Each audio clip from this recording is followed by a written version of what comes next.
Praise God. ಯೇಸು ಕ್ರಿಸ್ತನ ಹೆಸರಿನಲ್ಲಿ ನಿಮ್ಮನ್ನು ನಾನು ವಂದಿಸ್ತಾ ಇದ್ದೇನೆ. ಬನ್ನಿ ನಾವು ಸ್ವಲ್ಪ ಹೊತ್ತು ದೇವರ ವಾಕ್ಯವನ್ನು ಧ್ಯಾನ ಮಾಡುವ.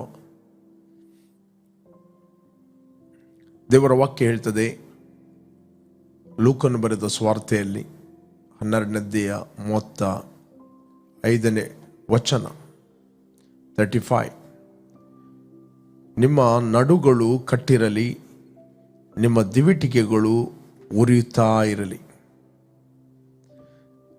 ನೀವಂತೂ ತಮ್ಮ ಯಜಮಾನನು ಬಂದು ತಟ್ಟಿದ ಕೂಡಲೇ ಕದವನ್ನು ತೆರೆಯುವುದಕ್ಕೆ ಸಿದ್ಧವಾಗಿತ್ತು, ಮದುವೆ ಊಟವನ್ನು ಯಾವಾಗ ತೀರಿಸಿಕೊಂಡು ಬರುವನೋ ಎಂದು ಅವನನ್ನು ಎದುರು ನೋಡುತ್ತಿರುವ ಮನುಷ್ಯರಂತಿರಿ. Praise God. ಇಲ್ಲಿ ಎರಡು ಸಂಗತಿಗಳು ಸ್ವಾಮಿ ನಮಗೆ ಹೇಳುತ್ತಾನೆ. 12ನೇ ವಚನ, ನಿಮ್ಮ ನಡುಗಳು ಕಟ್ಟಿರಲಿ, ನಿಮ್ಮ ನಡುಗಳು ಕಟ್ಟಿರಲಿ. ದಟ್ ಮೀನ್ಸ್ ನೀವು ಸ್ಥಿರವಾಗಿರಿ ಅಂತ. ಇನ್ನೊಂದು ವಚನ ನಾವು ನೋಡಲಿಕ್ಕೆ ಹೋದರೆ ನಮಗೆ ಸಿಗ್ತದೆ. ನಾವು ಫಸ್ಟ್ ಪೀಟರ್ 1:12 ಓದುವ. First Peter 1:13. ಆದ್ದರಿಂದ ನೀವು ಮನಸ್ಸಿನ ನಡುವನ್ನು ಕಟ್ಟಿಕೊಂಡು ಸ್ವಸ್ಥ ಚಿತ್ತರಾಗಿದ್ದು ಯೇಸು ಕ್ರಿಸ್ತನು ಪ್ರತ್ಯಕ್ಷನಾಗುವಾಗ ನಿಮಗೆ ದೊರಕುವ ಭಾಗ್ಯದ ಮೇಲೆ ನಿಮ್ಮ ನಿರೀಕ್ಷೆಯನ್ನು ಸಂಪೂರ್ಣವಾಗಿ ಇಡಿರಿ. ಇಲ್ಲಿ ದೇವರ ವಾಕ್ಯ ಹೇಳ್ತದೆ, ಫಸ್ಟ್ ಪೀಟರ್ 1:13. ಆದ್ದರಿಂದ ನೀವು ಮನಸ್ಸಿನ ನಡುವನ್ನು ಕಟ್ಟಿಕೊಂಡು. ಹೇಗೆ? ಒಂದು ಕಡೆಯಲ್ಲಿ ಹೇಳ್ತದೆ ನಿಮ್ಮ ನಡುಗಳನ್ನು ಕಟ್ಟಿಕೊಳ್ಳ್ರಿ, ಇನ್ನೊಂದು ಕಡೆಯಲ್ಲಿ ಹೇಳ್ತದೆ ಇಲ್ಲಿ ಪೇತ್ರನು ಹೇಳ್ತಾನೆ, ನಿಮ್ಮ ಮನಸ್ಸಿನ ನಡುವನ್ನು ಕಟ್ಟಿಕೊಂಡು ಸ್ವಸ್ಥ ಚಿತ್ತರಾಗಿದ್ದು ಯೇಸು ಕ್ರಿಸ್ತನು ಪ್ರತ್ಯಕ್ಷನಾಗುವಾಗ ನಿಮಗೆ ದೊರಕುವ ಭಾಗ್ಯದ ಮೇಲೆ ನಿಮ್ಮ ನಿರೀಕ್ಷೆಯನ್ನು ಸಂಪೂರ್ಣವಾಗಿ ಇಡಿರಿ. ಎಫೆಸರಿಗೆ ಬರೆದ ಪತ್ರಿಕೆಯಲ್ಲಿ ಹೇಳ್ತದೆ, ಸತ್ಯ ಎಂಬ ನಡುಕಟ್ಟನ್ನು ಕಟ್ಟಿರಿ. ಒಬ್ಬ ವ್ಯಕ್ತಿ ಯಾವುದೇ ಒಂದು ಕೆಲಸ ಮಾಡುವಾಗ ಒಂದು ವೇಳೆ ಅವನ ಶಾಲ್ ಹೆಗಲ್ನ ಮೇಲಿದ್ದರೆ ಇಮಿಡಿಯೇಟ್ಲಿ ನಾನು ಸಿದ್ಧವಾಗಿದ್ದೇನೆ ಅಂತ ಹೇಳಿಕೊಂಡು ಅವನು ಸೊಂಟಕ್ಕೆ ಕಟ್ಟುತ್ತಾನೆ. ನಿಮಗೆ ಗೊತ್ತು, that means I am ready ಅಂತ. ಒಂದು ವೇಳೆ ಈಸಿ ಚೇರಲ್ಲಿ ಶಾಲ್ ಹಾಕಿಕೊಂಡು ಕೂತ್ಕೊಂಡರೆ ಅಥವಾ ಕುರ್ಚಿಯಲ್ಲಿ ಆರಾಮಾಗಿ ಕೂತ್ಕೊಂಡ್ರೆ ಅಥವಾ ಇಮಿಡಿಯೇಟ್ಲಿ ಯಾವುದೇ ಕೆಲಸ ಬರುವಾಗ ಇಮಿಡಿಯೇಟ್ಲಿ ಅವನು ರೆಡಿ ಆಗಿದ್ದಾನೆ ಅಂತ ಹೇಳಿಕೊಂಡು ಇಮಿಡಿಯೇಟ್ಲಿ ಅವನು ಸೊಂಟಕ್ಕೆ ಕಟ್ಟಿಕೊಂಡು ಆ ನಡುವನ್ನು ಸಿದ್ಧವಾಗಿರ್ತಾನೆ. ಅದೇ ರೀತಿ ಇಲ್ಲಿ ಸ್ವಾಮಿ ಹೇಳುತ್ತಾನೆ, ನಿಮ್ಮ ನಡುಗಳನ್ನು ಕಟ್ಟಿರಿ. ಯಾವುದರಿಂದ ನಮ್ಮ ನಡುಗಳನ್ನು ಕಟ್ಟುವಂಥದ್ದು? Through the word of God. ಸತ್ಯ ನಿಮಗೆ ದೊರಕಿರುವ ಅದರಿಂದ ನೀವು ಮನಸ್ಸಿನ ನಡುವನ್ನು ಕಟ್ಟಿಕೊಂಡು ಸ್ವಸ್ಥಚಿತ್ತರಾಗಿದ್ದು ಯೇಸು ಕ್ರಿಸ್ತನ ಪ್ರತ್ಯಕ್ಷನಾಗುವಾಗ ನಿಮಗೆ ದೊರಕುವ ಭಾಗ್ಯದ ಮೇಲೆ ನಿಮ್ಮ ನಿರೀಕ್ಷೆಯನ್ನು ಸಂಪೂರ್ಣವಾಗಿಡ್ರಿ. ಸತ್ಯ ಎಂಬ ನಡುಕಟ್ಟನ್ನು ಕಟ್ಟಿರಿ. ಸತ್ಯ ಅಂತ ಹೇಳಿದ್ರೆ ದೇವರ ವಾಕ್ಯ, through the word of god. Next ಹೇಳ್ತದೆ, ನಿಮ್ಮ ದಿವಿಟಿಗೆಗಳು ಯಾವಾಗಲೂ ಉರಿಯುತ್ತಿರಲಿ.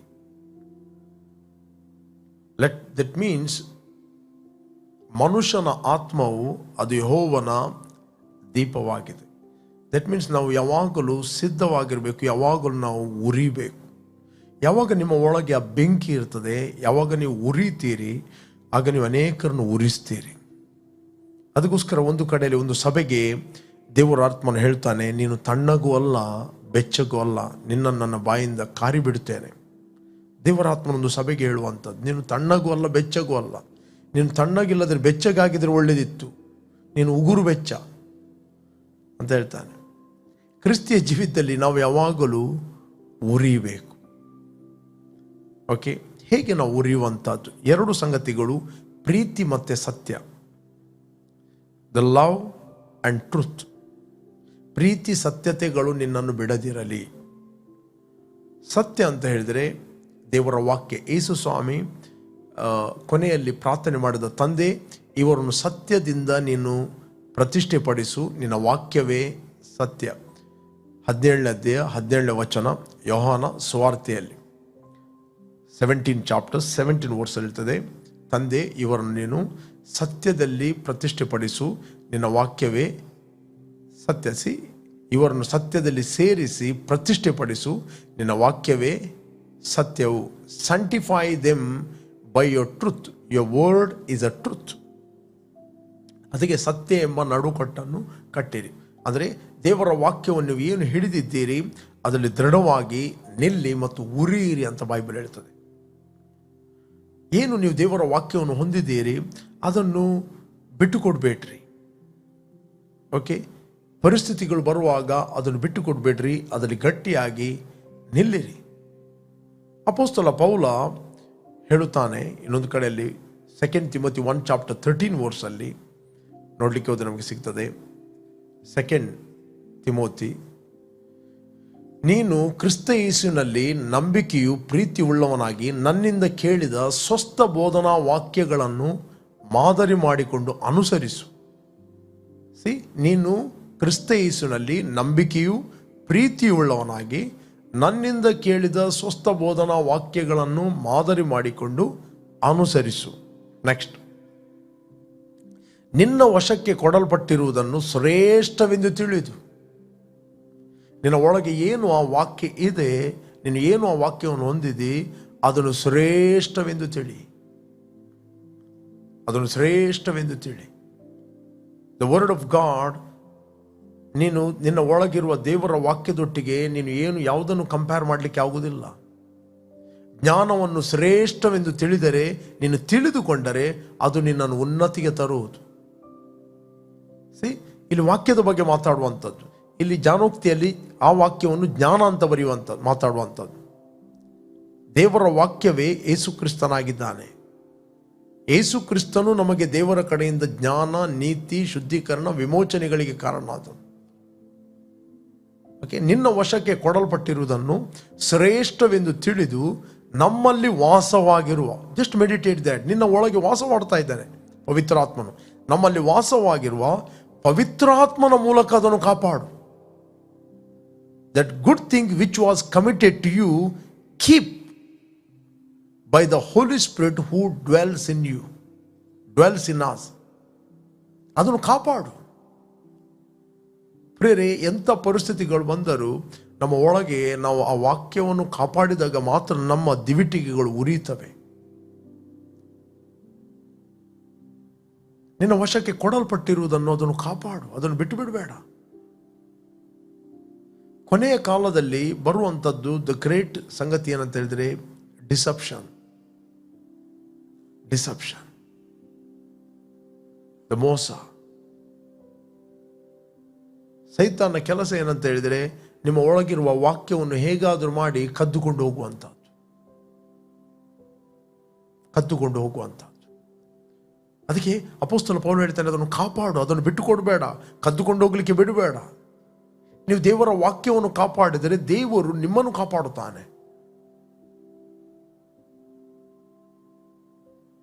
ನೀನು ನನ್ನ ಸಹನ ವಾಕ್ಯವನ್ನು ಕಾಪಾಡಿದ್ದರಿಂದ ಈಗ ಭೂಲೋಕದಲ್ಲಿ ಬರುವ ಎಲ್ಲ ಶೋಧನೆಯ ಸಮಯದಲ್ಲಿ ನಾನು ನಿನ್ನನ್ನು ತಪ್ಪಿಸಿ ಕಾಪಾಡುವೆನು, ನಾನು ತಪ್ಪಿಸಿ ಕಾಪಾಡುವೆನು. ನಿಮಗೆ ಗೊತ್ತಾ, ಸೆಕೆಂಡ್ ವರ್ಲ್ಡ್ ವಾರ್ ಆಗುತ್ತಿರುವಾಗ ನಾನೊಂದು ಟೆಸ್ಟ್ ಮನಿ ಕೇಳಿದ್ದೆ. ಸೆಕೆಂಡ್ ವರ್ಲ್ಡ್ ವಾರ್ ಆಗುವಾಗ ಜಪಾನಿನವರು UK ಮೇಲೆ ಬಾಂಬ್ ಹಾಕ್ತಾ ಇದ್ದರು. ನಾವು ನೋಡ್ತೇವೆ, ಬಾಂಬ್ ಬರುತ್ತಿರುವಾಗ ಸಡನ್ಲಿ ಸೈರನ್ ಬರುತ್ತಿತ್ತು. ಅಲ್ಲಿ ಮನೆಗಳು ಏನಿದ್ದಂತ ಹೇಳಿದ್ರೆ ನೆಟ್ಟಗೆ ಉದ್ದ ಮನೆಗಳಿದ್ದವು ಸೈಡಲ್ಲಿ. ಸೈರನ್ ಬರುತ್ತಿರುವಾಗ ಅಲ್ಲಿ ಬಂಕರ್ಗಳಿದ್ದವು ಪ್ರೊಟೆಕ್ಷನ್. ಜನರು ಆ ಸೈರನ್ ಬರುತ್ತಿರುವಾಗ ಓಡಿ ಹೋಗಿ ಬಂಕರ್ನ ಒಳಗೆ ಹೋಗಿ ಕೂತ್ಕೊಳ್ತಿದ್ದರು. ಆದರೆ ಒಂದು ಅಜ್ಜಿ ಅಲ್ಲಿ ಎಷ್ಟೋ ದಿನದಿಂದ ಆ ಬಂಕರಿಗೆ ಬರಲೇ ಇಲ್ಲ. ಎಲ್ಲರೂ ಅನ್ನಿಸ್ತರು ಈ ಅಜ್ಜಿ ಸತ್ತು ಹೋಗಿದ್ದಾರೆ ಅಂತ. ಯಾಕಂದರೆ ಅಲ್ಲೆಲ್ಲಿ ಯಾವಾಗಲೂ ಬಾಂಬ್ಗಳು ಬೀಳ್ತಾ ಇದ್ದವು. ನಿಮಗೆ ಗೊತ್ತು, ಜಪಾನ್ ವರ್ಲ್ಡ್ ವಾರ್, UK ಮತ್ತು ನಾವು ನೋಡ್ತೇವೆ ನೆಕ್ಸ್ಟ್ ಜಪಾನ್ ತಂಡ ಇತ್ತು 2 ಬಾಂಬ್ ಬಿದ್ದಾಗ. ಹಿರೋಶಿಮಾ ಮತ್ತು ನಾಗಸಾಕಿ ಎರಡು, ಅದಕ್ಕಿಂತ ಮುಂಚೆ ಇದೆಲ್ಲ ವಾರ್ ನಡೀತಾ ಇತ್ತು. ಸುಮಾರು ದಿನ ನಂತರ ಅಜ್ಜಿ ಜೀವಂತವಾಗಿದ್ದಾರೆ. ಅಜ್ಜಿ, ನೀವು ಸೈರನ್ ಆಗುವಾಗ ಯಾಕೆ ಆ ಬಂಕರ್ನ ಒಳಗೆ ನೀನು ಬರಲಿಲ್ಲ? ಅದಕ್ಕೆ ಹೇಳಿದರು, ನಿಮಗೆ ಒಳ್ಳೆ ನಿದ್ರೆ ಬಂತ ಅಂತ ಕೇಳಿದರು ಅವರೆಲ್ಲ. ಇಷ್ಟೆಲ್ಲ ಭಯ ವಾತಾವರಣ ಏನೇನೋ ಆಗ್ತಾ ಇದೆ, ನಿಮಗೆ ನಿದ್ರೆ ಬಂತ ಅಂತ ಕೇಳಿದರು ಅನೇಕರು. ಅದಕ್ಕೆ ಅವರು ಹೇಳಿದರು, ಇಸ್ರಾಯೇಲರನ್ನು ಕಾಯುವಾತನು ತೂಕಡಿಸುವುದಿಲ್ಲ, ನಿದ್ರಿಸುವುದಿಲ್ಲ. ರೈಟ್? ನಾವು ಇಬ್ಬರು ಯಾಕೆ ಎಚ್ಚರವಾಗಿರುವುದು? ರೈಟ್? ಇಬ್ಬರು ಎಚ್ಚರವಾಗಿದ್ದು, ಅವನು ನಿದ್ರೆ ಮಾಡುವುದಿಲ್ಲ, ಅವನು ಕಾಯ್ತಾ ಇದ್ದಾನೆ. ಅದಕ್ಕೋಸ್ಕರ ನಾನು ಸುಮ್ಮನೆ ಮಲಗಿದೆ. ಆ ಒಂದು ಅಜ್ಜಿಗೆ ಅಷ್ಟೊಂದು ಟ್ರಸ್ಟ್ ದೇವರ ಮೇಲೆ. ಪ್ರಿಯರೇ, ಫಿಯರ್ ಏನು ಮಾಡುತ್ತೆ ಅಂತ ಹೇಳಿದ್ರೆ ನಿದ್ರೆ ಬರಲಿಕ್ಕೆ ಬಿಡುವುದಿಲ್ಲ. ಕೆಲವರಿಗೆ ಎಷ್ಟೋ ರಾತ್ರಿ ನಿದ್ರೆ ಇಲ್ಲುವುದಿಲ್ಲ. ಒನ್ಸ್ ಫಿಯರ್ ಕಮ್ಸ್, ಭಯ ಕಮ್ಸ್. ಹಾಗೆ ಸಿಂಪಲ್ ಆಗಿ ಮಾತಾಡಿದ್ರು, ಇಷ್ಟೇ ಹೇಳಿದ್ರು, ಇಬ್ಬರು ನಾವು ಎಚ್ಚರವಾಗಿರೋದು ಬೇಡ. ಯಾಕಂದರೆ ಅವನು ಮಲಗಿದರೆ ನಾನು ಎಚ್ಚರ ಆಗಿರಬೇಕು. ಅವನು ಯಾವಾಗಲೂ ಎಚ್ಚರವಾಗಿರ್ತಾನೆ. ಇದೆಯಾ ಬೈಬಲಲ್ಲಿ 121, ರೈಟ್? ಕೀರ್ತನೆ 121 ನಾವು ಓದುವ 121 4ನೇ ವಚನ. ಇಗೋ, ಇಸ್ರಾಯೇಲರನ್ನು ಕಾಯುವಾತನು ತೂಕಡಿಸುವುದಿಲ್ಲ, ನಿದ್ರಿಸುವುದಿಲ್ಲ. ನಾನು ನಿಮ್ಗೆ ಎನ್ಕರೇಜ್ ಮಾಡ್ತೇನೆ, ಯಾರು ನೀವು ಇಸ್ರಾಯೇಲ್ನಿಂದ ವೀಕ್ಷಿಸ್ತಾ ಇದ್ದೀರಿ, ನಿಮ್ಮನ್ನು ಕಾಯುವಾತನು ತೂಕಡಿಸುವುದಿಲ್ಲ, ನಿದ್ರಿಸುವುದಿಲ್ಲ. ಆತನು ಯಾವಾಗಲೂ ನಿಮ್ಮನ್ನು ಕಾಯಲು ಎಚ್ಚರವಾಗಿದ್ದಾನೆ. Praise God. This the word of God. This word of God. ಇದೇ ವಾಕ್ಯವನ್ನು ಸೆಕೆಂಡ್ ವರ್ಲ್ಡ್ ವಾರ್ನಲ್ಲಿ ಈ ಅಜ್ಜಿ ನಂಬಿದರು. ಕಡೆಗೆ ಫಲಿತಾಂಶ ಏನಾಯ್ತು ಗೊತ್ತಾ? ಆಕೆಯ ಸೈಡಲ್ಲಿದ್ದ ಎಲ್ಲ ಬಿಲ್ಡಿಂಗ್ಗಳು ಬಾಂಬ್ಗಳಲ್ಲಿ ಡಿಸ್ಟ್ರಾಯ್ ಆದವು. ಈಚೆ ಸೈಡಲ್ಲಿ ಎಲ್ಲ ಲೈನಲ್ಲಿ ಬಾಂಬ್ಗಳಲ್ಲಿ ಡಿಸ್ಟ್ರಾಯ್ ಆದವು. ಈಕೆಯ ಒಂದು ಮಾತ್ರ ಮನೆ ಏನಾಗಲಿಲ್ಲ. ಪ್ರಿಯರೇ, ದೇವರ ವಾಕ್ಯ ಎಷ್ಟೊಂದು ಸತ್ಯ. ಕೀರ್ತನೆ 91 ಹೇಳ್ತದೆ, ನಿನ್ನ ಮಗ್ಗುಲಲ್ಲಿ 1000 ಜನರು, ನಿನ್ನ ಬಲಗಡೆಯಲ್ಲಿ 10,000 ಜನರು ಸತ್ತು ಬಿದ್ದರೂ ನಿನಗೇನು ಆಗೋದಿಲ್ಲ. ಇದೆಯಾ? ಬೇಕಾದರೆ 121 ಕೀರ್ತನೆ 5ನೇ ನಾನು ಕಂಪ್ಲೀಟ್ ಮಾಡ್ತೇನೆ. ನಿನ್ನನ್ನು ಕಾಯುವವನು ಯೆಹೋವನೇ, ನಿನ್ನ ಬಲಗಡೆಯಲ್ಲಿ ನೆರಳಿನಂತೆ ನಿಂತಿರುವ ಆತನು ಯೆಹೋವನೇ. The Lord is your keeper, the Lord is your shade on your right hand, the side not carrying a shield. Praise God. ನಿನ್ನನ್ನು ಕಾಯುವವನು ಯೆಹೋವನೇ, ನಿನ್ನ ಬಲಗಡೆಯಲ್ಲಿ ನೆರಳಿನಂತೆ ನಿಂತಿರುವ ಆತನು ಯೆಹೋವನೇ. ಓಕೆ, 91ನೇ ಕೀರ್ತನೆಯಲ್ಲಿ ನಾವು ನೋಡಲಿಕ್ಕೆ ಹೋದರೆ ಸಿಗ್ತದೆ. 91ನೇ ಕೀರ್ತನೆ 3ನೇ ವಚನ, 3, 4, 5 ಓದಿದರೆ ಜಸ್ಟ್ ನಾನು ಓದ್ತೇನೆ. ನಿನ್ನನ್ನು ಬೇಟೆಗಾರನ ಬಲೆಯಿಂದಲೂ ಮರಣಕರ ವ್ಯಾಧಿಯಿಂದಲೂ ತಪ್ಪಿಸುವನು ಆತನೇ. ಓಕೆ, ಆತನು ನಿನ್ನನ್ನು ತನ್ನ ರೆಕ್ಕೆಗಳಿಂದ ಒದಗಿಸುವನು, ತನ್ನ ಪಕ್ಕೆಗಳ ಮರೆಯನ್ನು ಆಶ್ರಯಿಸಿಕೊಳ್ಳುವಿ. ಆತನ ಸತ್ಯತೆಯೇ ನಿನಗೆ ಕೇಡಿಯ ಉಗ್ರಣೆ. ಸತ್ಯತೆ ಅಂದರೆ ಏನು? The word of god in your spirit.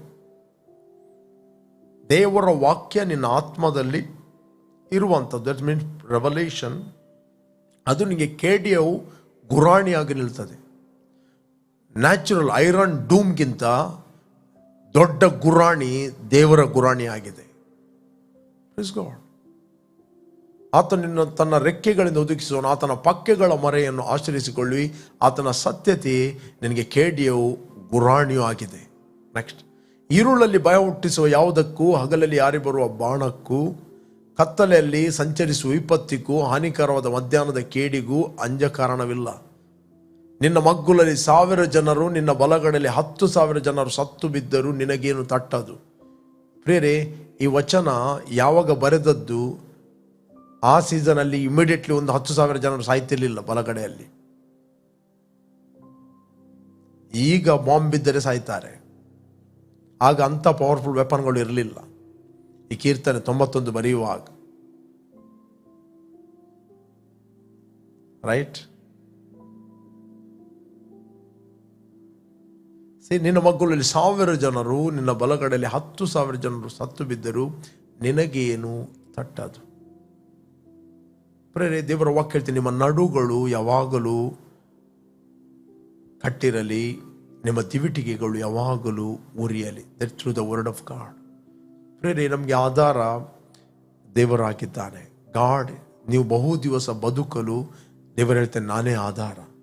ಯಾವ ಡಾಕ್ಟರ್ ಅಲ್ಲ, ಯಾವುದೇ ಮೆಡಿಸಿನ್ ಅಲ್ಲ, ಯಾವುದೇ ಮನುಷ್ಯ ಅಲ್ಲ. ನಾವು ಬದುಕಲಿಕ್ಕೆ ಆಧಾರ ದೇವರು. ಡಿಟ್ರಾನಮಿ 30:21 ಹೇಳ್ತದೆ. ಡಿಟ್ರಾನಮಿ ಧರ್ಮೋಪದೇಶ ಕಾಂಡ 30ನೇ ಅಧ್ಯಾಯ 21ನೇ ವಚನ. ಓಕೆ, 20ನೇ ವಚನ ನಾನು ಓದ್ತೇನೆ. 30ನೇ ಅಧ್ಯಾಯ 20ನೇ ವಚನ. ನಿಮ್ಮ ದೇವರಾದ ಯೆಹೋವನನ್ನು ಪ್ರೀತಿಸಿ ಆತನ ಮಾತಿಗೆ ವಿಧೇಯರಾಗಿರಿ, ಆತನನ್ನೇ ಹೊಂದಿಕೊಂಡಿರಿ, ಅಂದರೆ ಆತನನ್ನೇ ಡಿಪೆಂಡ್ ಆಗಿರಿ. ನಿಮ್ಮ ಸೈನ್ಯ ಬಲದ ಮೇಲೆ, ಮನುಷ್ಯ ರಥ ಬಲದ ಮೇಲೆ, ಬೈಬಲ್ ಕೆಲವು ರಥ ಬಲದ ಮೇಲೆ, ಸೈನ್ಯದ ಮೇಲೆ ನಂಬಿಕೆ ಇಡುತ್ತೆ. ನಾವು ಯೆಹೋವನನ್ನು ಆಶ್ರಯಿಸಿಕೊಂಡಿದ್ದೇವೆ. ರೈಟ್? ಬೈಬಲ್ ಹೇಳ್ತದೆ, ನಿಮ್ಮ ದೇವರಾದ ಯೆಹೋವನನ್ನು ಪ್ರೀತಿಸಿ ಆತನ ಮಾತಿಗೆ ವಿಧೇಯರಾಗಿರಿ, ಆತನನ್ನೇ ಹೊಂದಿಕೊಂಡಿರಿ. ಯೆಹೋವನು ನಿಮ್ಮ ಪಿತೃಗಳಾದ ಅಬ್ರಾಮ್, ಈಸಾಕ್, ಯಾಕೋಬರಿಗೆ ಪ್ರಮಾಣ ಮಾಡಿಕೊಟ್ಟ ದೇಶದಲ್ಲಿ ನೀವು ಬದುಕಿಕೊಳ್ಳುವುದಕ್ಕೂ ಪ್ರಮಾಣ ಮಾಡಿಕೊಟ್ಟ ದೇಶ. ಈ ದೇಶವನ್ನು ದೇವರು ಇಸ್ರಾಯೇಲರಿಗೆ ಕೊಟ್ಟದ್ದು. ಓಕೆ, ಜನರು ಹೇಳ್ಬೋದು ಅದು ಕದ್ದದಂತವರು, ಜನರು ಏನೇ ಮಾತಾಡ್ಬೋದು, ಬಟ್ ದೇವರು ಅವರಿಗೆ ಕೊಡದಿದ್ದರೆ ಮತ್ತು ದೇವರು ಆ ದೇಶದಲ್ಲಿ ಅವರಿಗೆ ನೆಲೆ ನಿಲ್ಲಕ್ಕೆ ಬೇಕಾದ ಟ್ರೆಮೆಂಡಸ್ ವಿಸ್ಡಮ್ ಅನ್ನು ಬಿಡುಗಡೆ ಮಾಡಿದ್ದಾನೆ. ಇಲ್ಲ ಅಂತ ಹೇಳಿದ್ರೆ ಕದ್ದದಂತ ಹೇಳಿಕೊಂಡು ಇಷ್ಟರವರೆಗೆ ಅವರನ್ನು ಓಡಿಸಿಬಿಡ್ತಿದ್ದರು.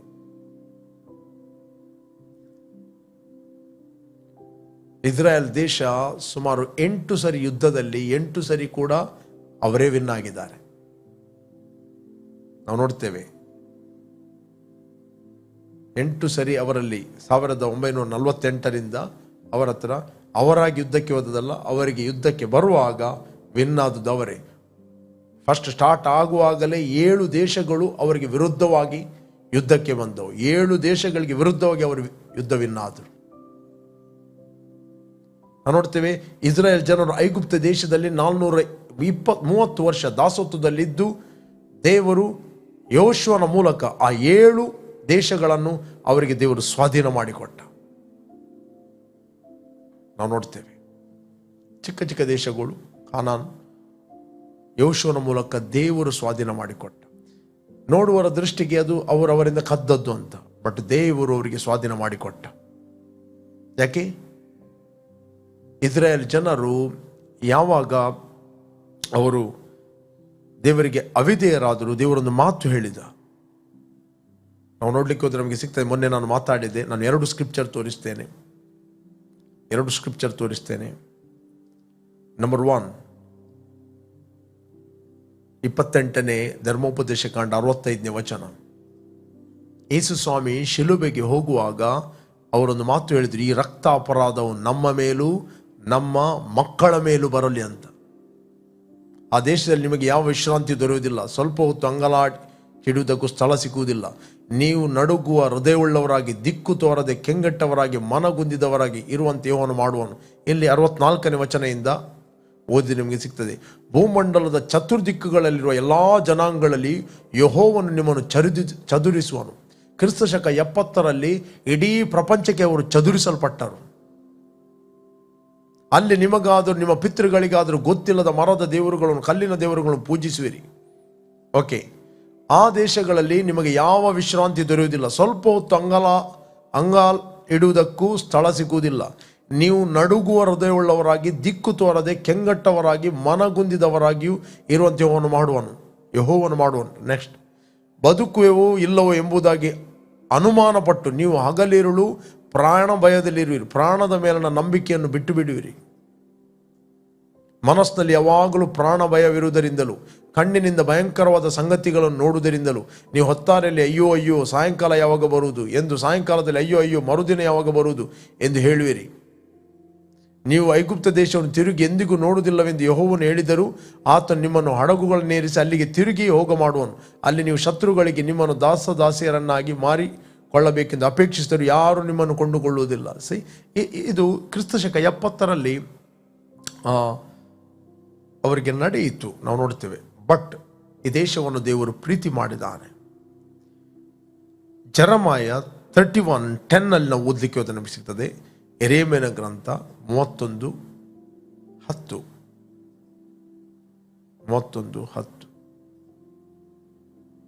ಜನಾಂಗಗಳೇ, ಯೆಹೋವನ ವಾಕ್ಯವನ್ನು ಕೇಳಿರಿ, ದೂರ ದೀಪಗಳಲ್ಲಿ ಸಾರಿರಿ. ಇಸ್ರಾಯೇಲರನ್ನು ಚದುರಿಸಿದಾತನು, ಇಸ್ರಾಯೇಲರನ್ನು ಚದುರಿಸಿದಾತನು ಕುರುಬನು ಮಂದೆಯನ್ನು ಕಾಯುವ ಕುರುಬನಂತೆ ಅವರನ್ನು ಕೂಡಿಸಿ ಕಾಪಾಡುವನೆಂದು ಪ್ರಕಟಿಸಿರಿ.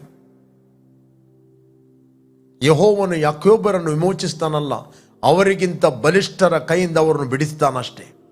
ಅವರಿಗಿಂತ ಬಲಿಷ್ಠರ ಕೈಯಿಂದ ಅವರನ್ನು ಬಿಡಿಸ್ತಾನಷ್ಟೇ. ಈ ವಚನವನ್ನು ದೇವರು 1948ರಲ್ಲಿ ನೆರವೇರಿಸ್ತಾನೆ. Praise God. ಅವರು ಬಂದು ಚೀಯೋನ್ ಶಿಖರದಲ್ಲಿ ಹಾಡುವರು, ಧಾನ್ಯ, ದ್ರಾಕ್ಷಾರಸ, ಎಣ್ಣೆ, ಕರು, ಕುರಿಮರಿ ಅಂತೂ ಯೆಹೋವನು ಅನುಗ್ರಹಿಸುವ ಎಲ್ಲ ಮೇಲುಗಳನ್ನು ಅನುಭವಿಸಲು ಪ್ರವಾಹವಾಗಿ ಬರುವರು. ಅವರ ಆತ್ಮವು ಹದವಾಗಿ ನೀರು ಹಾಯಿಸ್ತಾ ತೋಟದಂತಿರುವುದು. ಅವರು ಇನ್ನೂ ಕಳೆಗುಂದರು. ರೈಟ್. ಜೆರೆಮಯ 31:10-11 ನಾವು ಓದಲಿಕ್ಕೆ ಹೋದರೆ, ಇವತ್ತು ಆ ರಾಷ್ಟ್ರ ಬಲಿಷ್ಠವಾಗಿ ನಿಂತಿದೆ. ಬಲಿಷ್ಠವಾಗಿ ದೇವರು ಅವರನ್ನು ಕೂಡಿಸಿ ಆ ದೇಶವನ್ನು ಅವರಿಗೆ ಕೊಟ್ಟಿದ್ದಾನೆ. This is God's nation. But ಪ್ರಿಯರೇ, ಇದೆಲ್ಲ ನಾವು ನೋಡ್ತೇವೆ, ಇದೆಲ್ಲ ಸೂಚನೆಗಳು. ಯಾಕಂದರೆ ಕ್ರಿಸ್ತನ 2ನೇ ಪ್ರತ್ಯಕ್ಷತೆಗೆ ಇದೆಲ್ಲ ಸೂಚನೆಗಳು. ಯೇಸು ಯಾವಾಗ ಬರ್ತಾನಂತ ನಮಗೆ ಡೇಟ್ ಕೊಡಲಿಲ್ಲ, ಬಟ್ ಆತನು ಸೂಚನೆಗಳನ್ನು ಕೊಟ್ಟಿದ್ದಾನೆ. ಓಕೆ, ನಮ್ಮ ಮಧ್ಯದಲ್ಲಿ ಅನೇಕ ಸೂಚನೆಗಳನ್ನು ನಾವು ನೋಡ್ತೇವೆ. ಆದ್ದರಿಂದ ನಿಮ್ಮ ನಡುಗಳು ಯಾವಾಗಲೂ ಕಟ್ಟಿರಲಿ. ಅದರ ಅರ್ಥ ಯಾವಾಗಲೂ ಸಿದ್ಧವಾಗಿರಿ ಆತನ ಬರೋಡಕ್ಕೆ. ನಿಮ್ಮ ದಿವಿಟಿಗೆಗಳು ಯಾವಾಗಲೂ ಉರಿಯಲಿ. ದಿವಿಟಿಗೆಗಳು ಉರಿಯಬೇಕಾದ್ರೆ we must walk in love. ನಾವು ಪ್ರೀತಿಯಲ್ಲಿ ನಡೆಯಬೇಕು. ಉರಿಬೇಕಂದ್ರೆ ನಮ್ಮ ಹತ್ರ ಬೆಂಕಿ ಇರಬೇಕು. ರೋಮನ್ಸ್ 12:10 ಹೇಳ್ತದೆ. ರೋಮನ್ಸ್ 12:10 ಓದಿದ್ರೆ ನಮಗೆ ಸಿಗ್ತದೆ. ರೋಮಾಪುರದ ಬರೆದ ಪತ್ರಿಕೆ 12:10-11 ಕ್ರೈಸ್ತ ಸಹೋದರರು ಅಣ್ಣ ತಮ್ಮಂದಿರೆಂದು ಒಬ್ಬರನ್ನೊಬ್ಬರು ಪ್ರೀತಿಸಿರಿ. ಮಾನ ಮರ್ಯಾದೆಯನ್ನು ತೋರಿಸುವುದರಲ್ಲಿ ಒಬ್ಬರಿಗಿಂತ ಒಬ್ಬರು ಮುಂದಾಗಿರಿ. ಮಾನ ಮರ್ಯಾದೆಯನ್ನು ತೆಗೆಯುವುದರಲ್ಲಿ ಅಲ್ಲ, ಮಾನ ಮತ್ತು ಮರ್ಯಾದೆಯನ್ನು ತೋರಿಸುವುದರಲ್ಲಿ ಬೇಕಾದರೆ ಕಾಂಪಿಟೇಷನ್ ಮಾಡಿ. ಒಬ್ಬರಿಗಿಂತ ಒಬ್ಬರು ಮುಂದಾಗಿರಿ.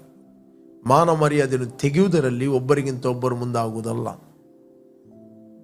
ನಾವು ಬಾರ್ನ್ ಅಗೇನ್ ಆದ ವಿಶ್ವಾಸಿಗಳು. We are born of God. Okay, ಒಬ್ಬರಿಗಿಂತ ಒಬ್ಬರು ಮುಂದಾಗಿರಿ. ನೆಕ್ಸ್ಟ್,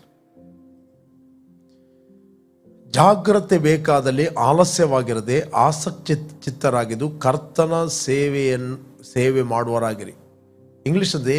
ಇನ್ನೊಂದು ಕಿಂಗ್ ಜೇಮ್ಸ್ ವರ್ಷನಲ್ಲಿ ಹೇಳ್ತದೆ, ಆತ್ಮದಲ್ಲಿ ಬೆಂಕಿಯುಳ್ಳವರಾಗಿ ಸೇವೆ ಮಾಡ್ರಿ ಬೇಕು. ಓಕೆ, ಇಲ್ಲಿ ಈ BS ಹೇಳ್ತದೆ, ಜಾಗ್ರತೆ ಬೇಕಾದಲ್ಲಿ ಆಲಸ್ಯವಾಗಿರದೆ ಆಸಕ್ತ ಚಿತ್ತರಾಗಿದ್ದು ಕರ್ತನ ಸೇವೆ ಮಾಡುವರ. ಯಾವಾಗ ನಾವು ಪ್ರೀತಿಯಲ್ಲಿ ನಡೆಯುತ್ತೇವೆ, ಯಾವಾಗಲೂ ನಾವು ಆತ್ಮದಲ್ಲಿ ಉರಿತೇವೆ. We are burning and shining. ಅದಕ್ಕೋಸ್ಕರ ಬೈಬಲ್ ಹೇಳ್ತದೆ, ನಿಮ್ಮ ನಡುಗಳು ಯಾವಾಗಲೂ ಕಟ್ಟಿರಲಿ, ನಿಮ್ಮ ದಿವಿಟಿಗೆಗಳು ಯಾವಾಗಲೂ ಉರಿತಿರಲಿ. ಸಡನ್ಲಿ ಆಗಿ ಗಲಿಬಿಲಿಗೊಳ್ಬೇಡ್ರಿ. ಯಾವಾಗಲೂ ಆತ್ಮದಲ್ಲಿ ಉರಿಯಿರಿ. ಪ್ರೊವೆಂಟ್ ಇನ್ ದ ಸ್ಪಿರಿಟ್. ಓಕೆ, ಅದರ ಕನ್ನಡದಲ್ಲಿ ಹೇಳ್ತದೆ, ಆತ್ಮದಲ್ಲಿ ಬೆಂಕಿಯುಳ್ಳವರಾಗಿ ಸೇವೆ ಮಾಡಿರಿ. Okay okay let's pray. ನಾವು ಪ್ರಾರ್ಥನೆ ಮಾಡುವ. ನೀವು ಯಾರು ಫಸ್ಟ್ ಟೈಮ್ ವೀಕ್ಷಿಸ್ತಾ ಇದ್ದೀರಿ, ಯೇಸುವನ್ನು ರಕ್ಷಕನ ಒಡೆಯನೆಂದು ನೀವು ಅಂಗೀಕಾರ ಮಾಡದಿದ್ದರೆ, this the right time. Call Jesus in your heart. Will pray for you. ನಿಮಗೋಸ್ಕರ ನಾನು ಪ್ರಾರ್ಥನೆ ಮಾಡ್ತೇನೆ. Thank you Lord, thank you father. ಭೂಮಿ ಆಕಾಶಗಳನ್ನು ಉಂಟು ಮಾಡಿದ ಸರ್ವಶಕ್ತನಾದ ನನ್ನ ತಂದೆ, ಯೇಸುವಿನ ನಾಮದಲ್ಲಿ ನಾವು ನಿನ್ನ ಸನ್ನಿಧಾನದಲ್ಲಿದ್ದೇವೆ. ನೀನು ಸುರಿಸಿದ ರಕ್ತದ ಮೂಲಕ ನಮ್ಮ ಅಪರಾಧಗಳು ಪರಿಹಾರವಾಗಿ ನಮಗೆ ಬಿಡುಗಡೆ ಆಯಿತು. Thank you Lord. ನೀನೇ ನಮ್ಮ ಕರ್ತನ, ನಿಮ್ಮ ಒಡೆಯನೆಂದು ನಾವು ಘೋಷಿಸ್ತಾ ಇದ್ದೇವೆ. Thank you Lord for the glory. Thank you Lord for the anointing of God. ತಂದೆ, ಯಾರೆಲ್ಲ ವೀಕ್ಷಿಸ್ತಾ ಇದ್ದರು ಅವರ ನಡುಗಳು ಯಾವಾಗಲೂ ಕಟ್ಟಿರಲಿ. ಅವರು ಹೊಂದಿದ ಸತ್ಯದಲ್ಲಿ ಯಾವಾಗಲೂ ದೃಢವಾಗಿ ನಿಲ್ಲಲಿ. ಯಾವಾಗಲೂ ನಿನಗೋಸ್ಕರ ಉರಿಯಲಿ ಮತ್ತು ಎಲ್ಲರನ್ನು ಪ್ರೀತಿಸುವಂತೆ, ಮಾನ ಮರ್ಯಾದೆಯನ್ನು ತೋರಿಸಿದಲ್ಲಿ ಒಬ್ಬರಿಗಿಂತ ಒಬ್ಬರು ಮುಂದಾಗುವಂತೆ ನಿನ್ನ ಆತ್ಮನ ಮೂಲಕ ನೀನು ನಡೆಸಬೇಕಾಗಿ ನಾವು ಪ್ರಾರ್ಥಿಸ್ತಾ ಇದ್ವಿ. I bless each and every one of god in Jesus name. Amen, amen, amen.